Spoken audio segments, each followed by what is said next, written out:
Nah, tadi udah belajar ya konsep kesebangunan nih, konsep kesebangunan secara umum. Jadi di semua bidang datar konsep kesebangunan itu ada dua. Pertama, perbandingan semua sisinya harus sama. Kedua, sudut-sudut yang bersesuaian itu harus sama besar. Oke, ingat perbandingan sisi. Nih kata kuncinya ada perbandingan, ya perbandingan sisi. Semua sisi sebenarnya. Semua sisi itu sama besar perbandingannya. Kalau ini sudutnya, oke, sudutnya bukan perbandingannya, tapi sudutnya harus tepat sama besar ya. Oke, nah tapi untuk segitiga ini syaratnya ini bisa lebih mudah. Oke, untuk yang ini nggak perlu kita lihat nih ya. Kalau ini udah dipenuhi, udah otomatis ini terpenuhi ya. Jadi itulah enaknya pada segitiga. Nih aku kasih contoh. Oke, aku ambil sembarang segitiga. Misalkan ini 80 derajat, kemudian ini berapa nih? Ya 45 derajat. Kemudian ini tahu gini deh. Ini 45 derajat, yang ini 55 derajat. Ya, benar nggak tuh jumlah semua sudutnya 190 derajat? Ya, benar ya. Oke. Nah, aku ambil sembarang, bukan sembarang lagi ya. Kalau aku membuat suatu segitiga, oke, segitiganya ini, aku nggak tahu nih sisinya berapa nih. Tapi aku bikin segitiganya, pokoknya ini harus 55 derajat, ini 80 derajat, dan ini 45 derajat. Nah, untuk segitiga, maka sudah bisa dipastikan bahwa ini sama ini pasti sebangun ya. Oke, jadi syarat kesebangunan untuk segitiga udah cuman lihat sudutnya aja selesai gitu ya. Oke, misalkan aku punya dua segitiga lagi nih. Set set gini ya. Misalkan ini sudutnya alfa, ini beta, ini gamma ya. Kemudian aku punya segitiga lagi yang agak gedean. Nah, di sini juga alfa, di sini juga beta, di sini juga gamma. Berarti ini sama besar dengan ini sama besar dengan ini sama besar dengan ini. Nah, kalau gitu, misalkan aku punya, oke, misalkan aku punya di sini 2 cm, di sini kemudian berapa ya? 3 cm dan di sini 4 cm. Misalkan ya, meskipun skalanya agak jelek sih ya. Ya, misalkan kayak gitu deh. Oke. Kalau seandainya di sini misalkan 4 cm, berarti di sini berapa coba? Ayo, coba kamu visualisasikan dulu. Kamu bayangin. Konsepnya adalah konsep kesebangunan ya. Berarti perbandingannya sama kan? Ya, perbandingannya sama. Ingat, kalau ini per ini adalah setengah, ya, ini per itu adalah setengah, berarti ini per ini juga harus, ya, harus setengah juga ya. Oke, kalau gitu di sininya harus berapa?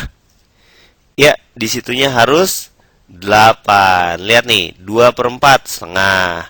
4 per 8, ya, setengah juga. Atau kamu bisa juga ngelihat dari sisi ini nih. Dari sini ke sini dikali berapa?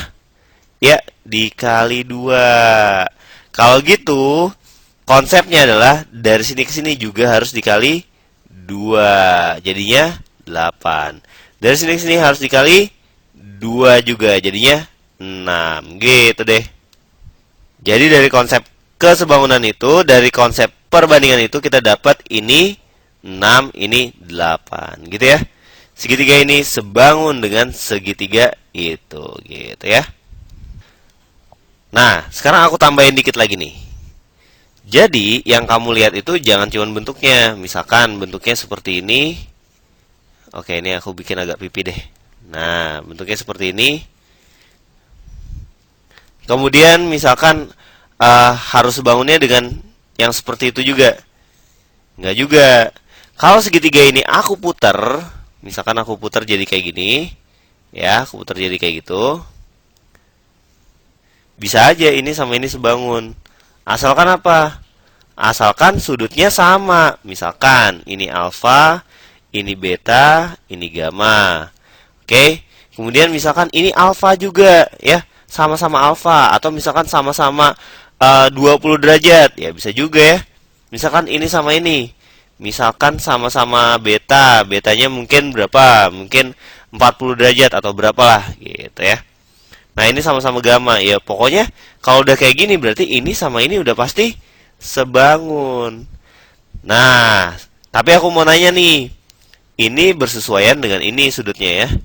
Sekarang aku tanya, sisi ini bersesuaian sama sisi yang mana coba di segitiga yang ini? Oke, cara ngeliatnya gimana? Lihat depan sudutnya. Oh, sisi ini ada di depan gamma. Berarti dia bersesuaian dengan yang mana? Ya, bersesuaian sama yang di depan gamma juga, yaitu yang ini gitu. Oke. Jadi kalau ini aku namain A, B, C, kemudian ini aku namain namain sembarang aja X, Y, Z. Berarti perbandingannya gimana? Oke, ini alfa, ini gamma, ini gamma. Berarti yang di depan gamma gimana? Oke, yang di depan gamma itu adalah X sama C. Berarti C per X itu sama dengan apa? Ya, sekarang yang di depan beta. Yang di depan beta adalah B sama apa?